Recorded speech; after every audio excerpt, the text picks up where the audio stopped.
Welcome back, everyone, to the T.R.O.N podcast, The Randomness of Nothing. Now, this is going to be a big year for 2026. We're doing in-person interviews, and this is the martial arts edition. This is my coach, owner of Trading Grounds Combat Sports, Coach Josh Pruchniewski. Thank you very much. Appreciate it. Yeah, good to see you, Rashad. Good to see you. Glad to have you come by I today. felt like I just saw you yesterday. Yeah, I think it was just yesterday. So, first of all, I'm really excited because as a martial art practitioner, I found your place because I was really interested in what you do. I was looking at Muay Thai, and you train a variety of styles. I came from karate, and I said, man, I want to challenge myself to do a different art. So let's talk about what you do. So in here we train fitness number one, right? Just being in good general shape and good health. So we'll do some cardio and high intensity interval training where the goal is just to, get you stronger, build your endurance, build your stamina. Yeah. Of course, lose weight. That's one of the main things for most people. Yeah. And then on the martial arts side of things, Muay Thai, with a mix of like kickboxing and taekwondo. We also do boxing classes, which I have competed in myself, but I also am not like a boxing specialist, so I delegate that to Coach Alex, who you know in here, Alex. Fantastic coach.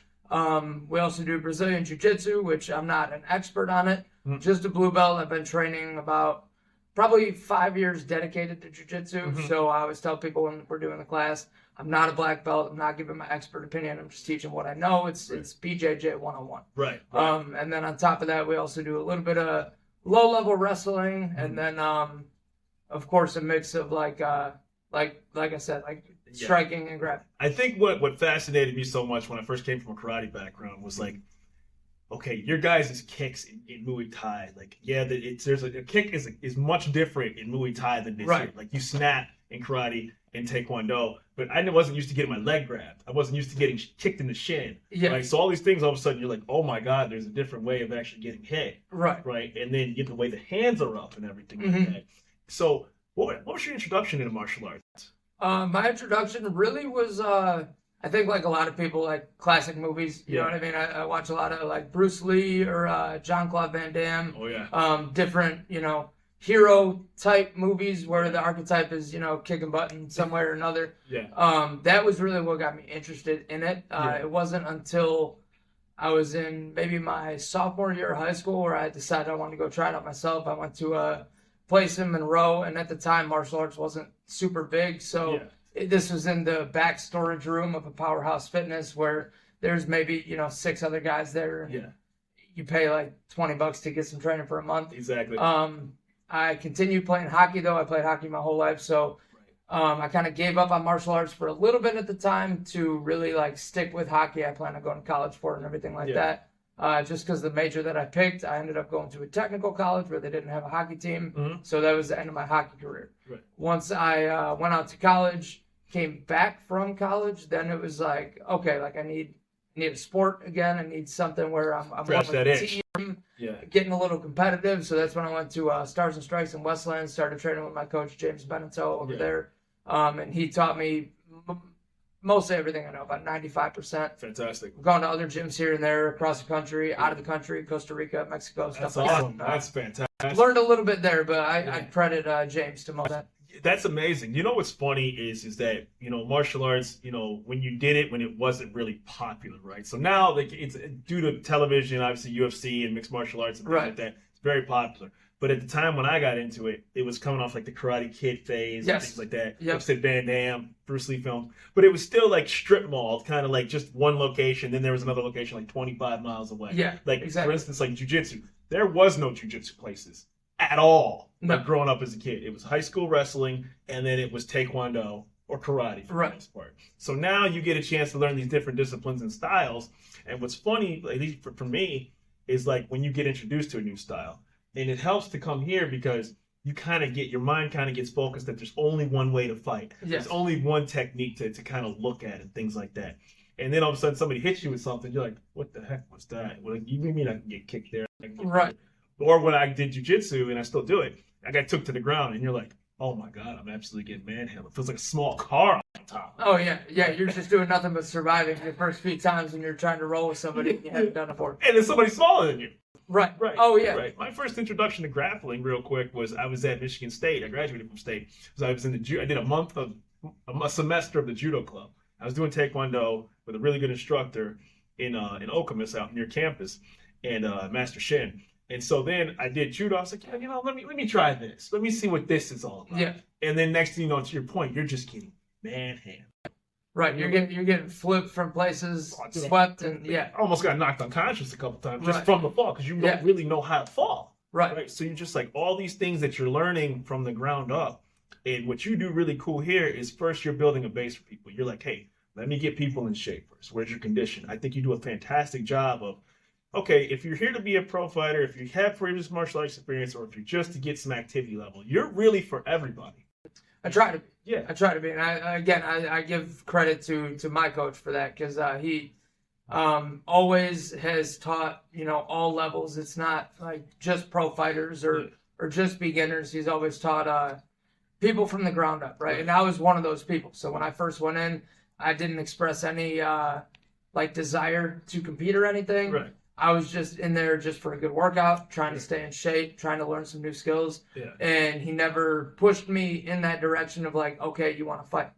But you look across the gym, and there's these other guys who are working at a whole different level. Yeah. They're training with a different intensity, different desire, and, being a competitive person, I looked at those people and I'm like, I kind of want to do that. Yeah. Like, I kind of want to try and see if I can do what that guy's doing. Yeah.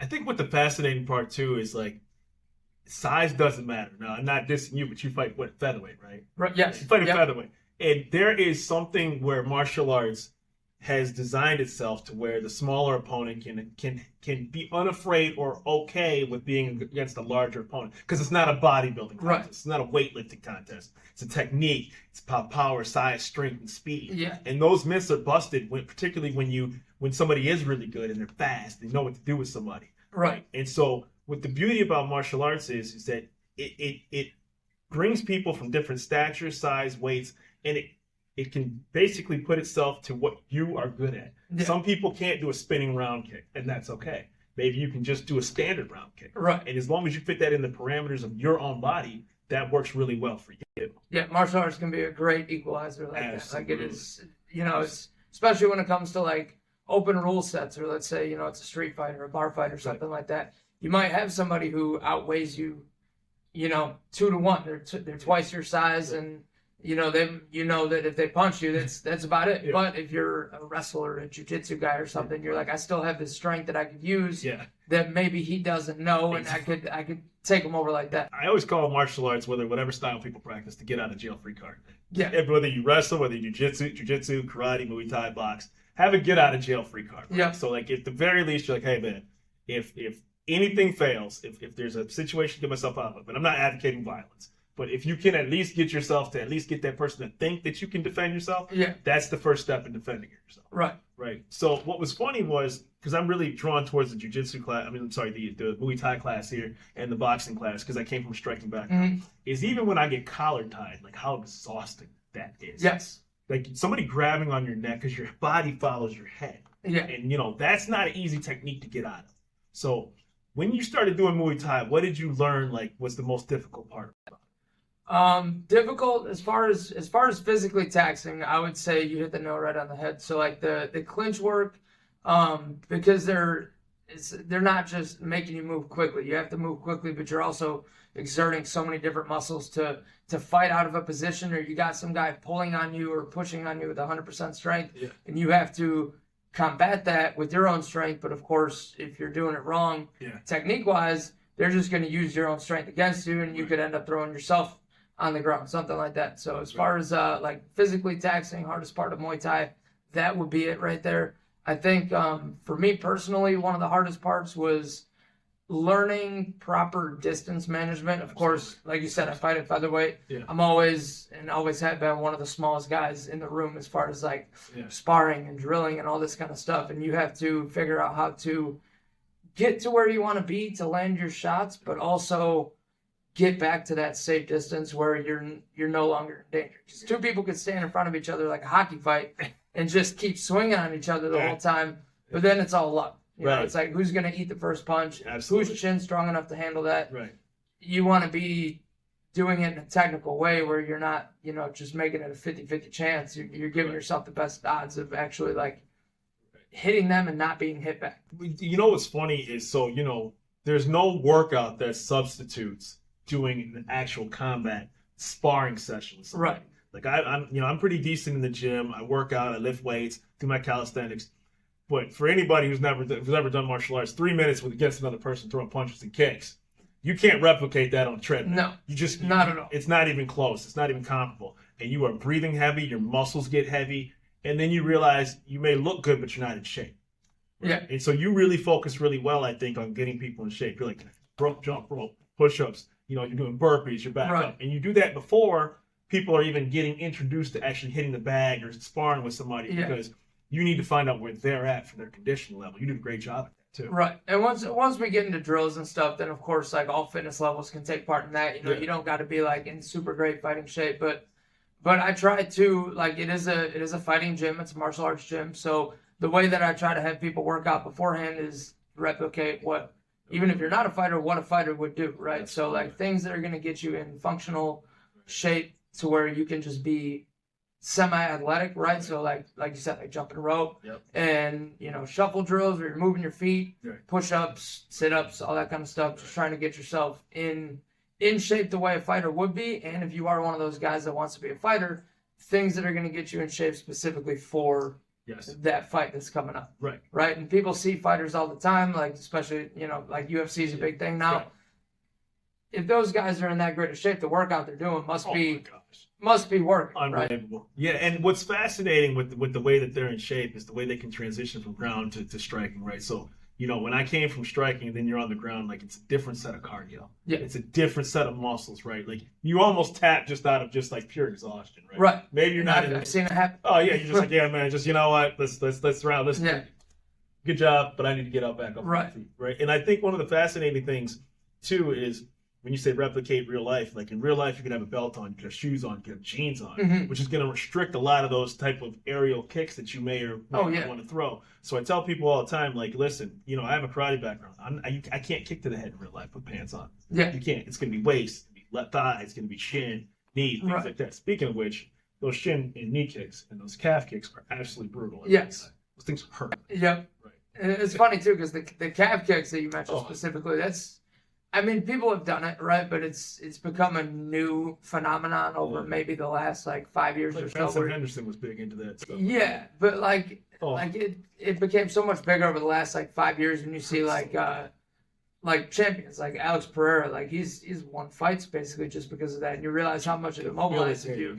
And it's not until you really eat one that you're like, okay, I see why these work. It makes it hard to put pressure on your leg again. Yeah. And even just the upper thigh kicks, right? Yeah. Same thing. It's if you've ever gotten a Charlie horse before, which is something most people can relate to. Yeah. It's like having that happen in the exact same spot 20 times in a row, not just by somebody punching you, but a leg which has got a lot more power going into it.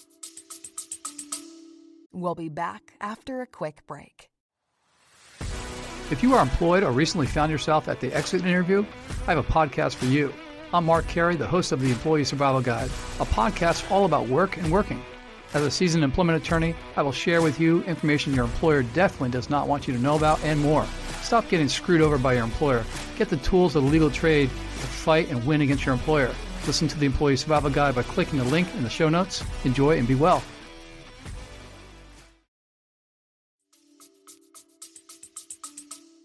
I trained with a really good friend of mine named Justin. He owned a place in Livonia, which for people who are listening is suburban Detroit, which is where we're at. And we would do tiki time. We would kick the thighs. Yep. He kicked the ball of his foot. He was doing Ishinryu. He was a black belt instructor in Ishinryu. And he kicked me so hard. It, like you said, it had that Charlie horse. And I couldn't walk straight. It was one kick. Right. And I couldn't walk for 3 days. Right? Yeah. And I was like, I could not believe how bad that hurts. Oh, yeah. You go to sit down on the couch the next day or something, and as you bend your leg, you're like, what the heck is going on? It's ridiculously painful. Ridiculously painful. And, coming from different styles, it's kind of cool, too, because on the flip side, you can show guys some things that they haven't seen.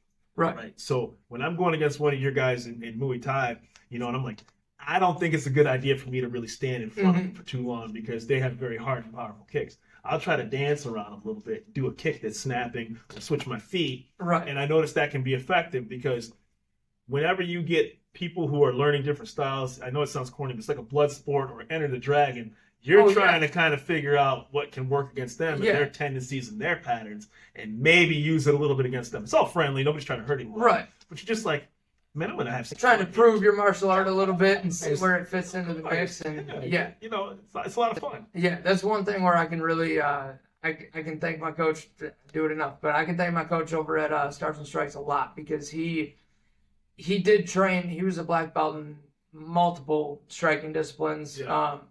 Kickboxing doesn't necessarily have a black belt, but he was a, excellent kickboxer. You're very familiar with the and schools. the way he mixes his techniques together, I've learned to see a little bit of everything, learned to mix a little bit of everything in with my own striking. So you don't really see, crescent kicks or spinning hook kicks or like stuff like that, spinning back kicks, side kicks in Muay Thai, but they're all useful techniques, right? They all come from different martial arts. And if you just learn when to time that in, then you can kind of mix it in with your own Muay Thai, or when somebody else throws it on you, you're not completely taken off guard where it's like, oh God, how do I deal with this, right? I've seen this a little bit before. I know, okay, if they're spinning into this kick, I kind of step the other way. Yeah. And it's useful to know a little bit of everything like that. That's the beauty of it, right? So after, I think that one of the beauty about it is if you do come from karate or Muay Thai or striking based, kickboxing, you still know what a kick looks like. You still know what foot movement looks like. You still at least have the acknowledgement that, okay, that happened to me once or twice. I can adapt. You're not a fish out of water, so to speak. Right. They may throw from different angles and different shots, but at least you can like see body movement, and shoulders can tell a story. You can see when somebody's turning, things like that. And what I was curious about was, you're also a professional fighter too, as well. Number of fights under your belt. Not professional. I'd say high level fighter. Actually, because I am still competing. I've just completed my 12th kickboxing. Well, I kind of mash kickboxing and Muay Thai in the same group, just because they're so similar, aside from a few different rule set changes. But between Muay Thai and kickboxing, I've had 12 fights. My last one was about 6 months ago.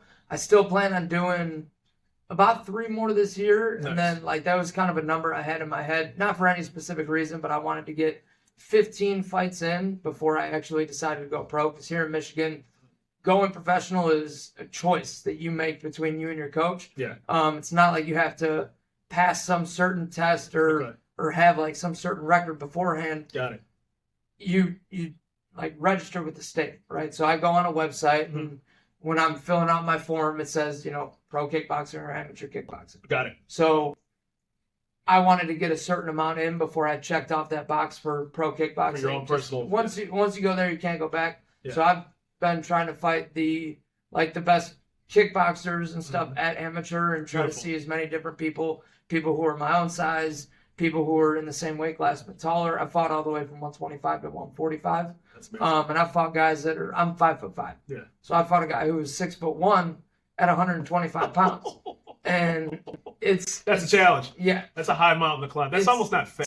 Right. It's good to get that experience in, though, at the amateur level, because the stakes aren't as high. You're not putting that on your pro record. 125 pounds at 6'1". Yes. That's real thin. Yeah, that was a number one contender fight that I fought with him, and it was a good experience. It taught me how to, get in on somebody who had that much reach on me. Right. I really had to, after round 1, had to change my game plan a little bit. Just sit on the inside, try to clinch them up as much as possible, and you do that enough, and then you take that experience, and you're like, all right, wonderful. I've learned enough to where I can try to fight some pros. What's funny is that obviously, and I'm sorry I misspoke earlier, what's funny is I did a lot of Taekwondo tournaments in college, right? And so at the time, my instructor, I'm not sure how many schools he has now, but he had 2 schools. And so, there was a yellow belt, and he was like 6 foot. I think I had my green or my blue in Taekwondo. And he was like 6'3". Okay. And when you see that foot coming at you, and you're 5'8", and you're like, man, this ain't right. Right. And you're trying to figure out, if you get blasted in the face, right?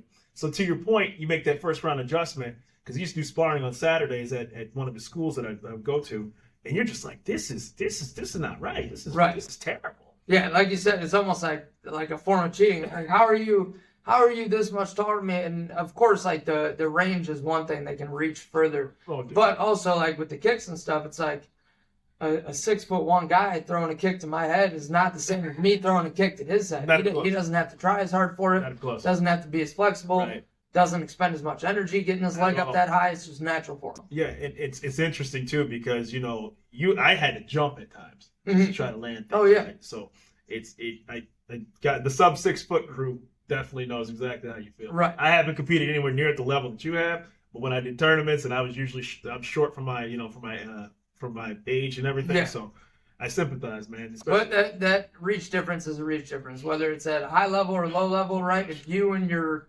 opponent are even, skill wise and everything, it's like that's it's an advantage that you got to overcome. Yeah. Disadvantage for you, advantage for them. Well, John Jones has an 84-inch, wingspan. Just right. That's criminal. Yeah. That's he's definitely gifted physically for sure. It's amazing. Great fight IQ, and he knows. Obviously, he works hard when he's training for a fight. He knows when to throw the right things, but yeah, you can't discount the massive advantage he has as far as like being tall and being in great shape. I mean, it's just that's one of those 1 in a million type of people. You know what I mean? Yeah. So, where can people find you at? Because I always find it appreciative of people's time to be able to get a chance to interview and your time. I've spent a lot of time with you, and training's been great. But for the purpose of the show, where can people find you? Yeah, so I'm on Instagram, my own personal account where I'm posting like kind of my own continuing fight journey, my own fitness, a little bit of my dog on there as well. So that's JMP_MMA. Yeah. I also post most of the stuff from the gym over at Training Grounds Combat Sports. Right. Just all, no spaces, no nothing. Training Grounds Combat Sports on Instagram. We're also Training Grounds MMA on TikTok, and then the same name, Training Grounds Combat Sports on Facebook as well. And I'm definitely part of that Facebook group. Like I said, I'm looking forward to being able to train a lot more this year with you. I've always learned a lot of valuable things. You have great students, great tutelage, great teaching. I can't say enough nice things about this place. I appreciate it. It was so good to find a Muay Thai place around here. Yes. I was like, you kidding me? There's one. That was the number one thing that got me to come to this area. Was I've always been training out in Westland. Again, Stars and Stripes, probably the best gym north of here.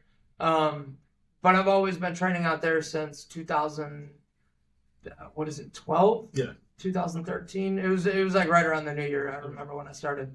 But it's a 45-minute drive. Oh yeah. All the way out there, all the way back, and I would do it when I started. I was in there 4 to 5 days a week. That's an hour and a half every single day, right? When you got a family and you got a busy job, it's a lot to dedicate to just going to training. Snowy in Michigan in the weather. Yeah, and it wasn't until maybe 6 years ago I started teaching at a cardio kickboxing gym over here in Woodhaven. They're since closed down, but it was just cardio kickboxing. So a lot of the clientele was, like moms, older guys that had no interest in fighting at all. They just wanted to do like a quick half-hour workout and get in shape. And I'd have guys come in and say, "Hey, do you guys spar here?" I had to be like, "Unfortunately, no, we're not that type of gym." But I learned that there is a big appetite in this area for Muay Thai, for a real fighting gym. So once I got to the point where I could teach, I was running some classes over at Stars and Strikes. Felt confident with my teaching ability there. I was like, all right, we're gonna open this up in Brownstown and see how it goes. Listen, man, the need was definitely there because at the end of the day, people always are yearning to learn more styles, and a lot of these people who are from suburban, area of Detroit, a lot of things are more north.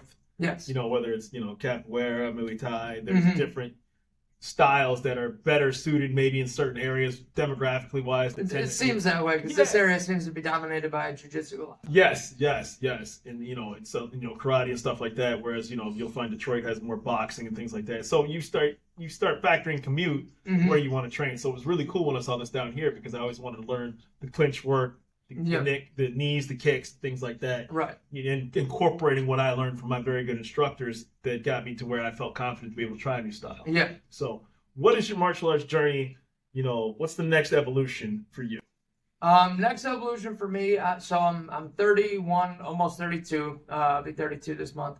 I maybe got a few more years left of fighting in me, and I'm not doing it to become a glory kickboxer or a 1FC fighter or make it to the UFC. I just do it because I love it. Challenge yourself. I love the competition. Yeah. I love getting in there and being able to, for lack of a better word, beat the crap out of somebody and get myself tested a little bit. Of course. So I'm just having fun with it, right? And I'm trying to get as much experience as I can and fight the best guys that I can but I'm maybe only doing that for a few more years. You know, it's not a forever career that you want to be fighting and losing brain cells until you're 50. So my main goal right now, even though I am still competing for fun, it's really just to keep building this gym up. Right. I want to get to a point where, like, we have a standalone gym, right? Where if you've been in here before, you know that I'll yell at people every now and then for banging into the walls a little too hard because we don't want to be upsetting the neighbors or anything. Absolutely. So I'd like to get a standalone gym. I'd like to. You're on your way there with the way this place is growing. Yeah, and it's New Year's time too. It's especially going great right now.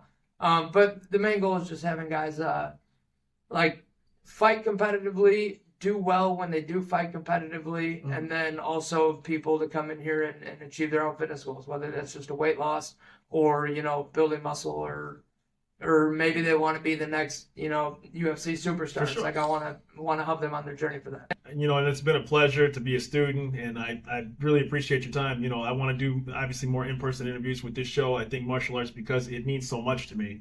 It meant so much that you took the time out to be able to do this. Of course, yeah, I'm happy to. I'm like, being a geek in martial arts, it's so fascinating to be a part of the rich history, training somewhere in the world. You're training a style that started hundreds of years ago. Yeah. And it's an honor that you take time out and coach as well as you do. So I really appreciate you. Yeah, I appreciate you. I'm willing to talk about this anytime. I can spend hours just talking about martial arts and everything. I appreciate you. And like I said, my competing days I never was a high-level practitioner. I'm more than happy to stay at the level that I'm at, because there's nothing good about a 43-year-old dude trying to hang with the young bucks. Hey, you've been building the skills of superpower. Exactly. So this is the T.R.O.N podcast. Just really appreciate it. I was at Training Grounds Combats in Brownstown, Michigan with my coach, Josh Pruchniewski.